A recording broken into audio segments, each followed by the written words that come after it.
friend and all the other colleagues from UN, EU and the NGO sector.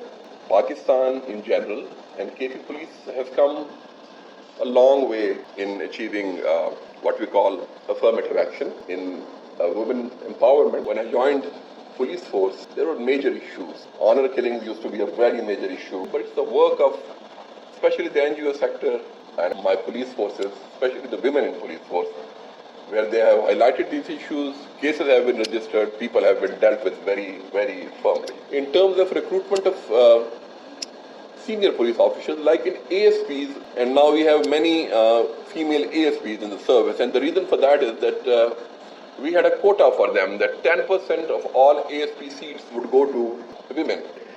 I think a similar approach needs to be adopted with PSI recruitment.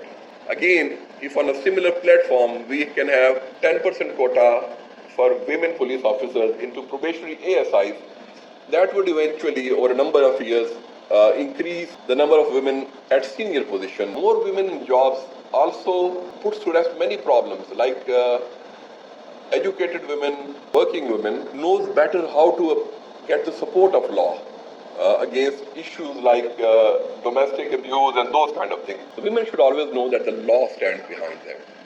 The assurance of the state and the assurance that the law enforcing institutions would support them is essential.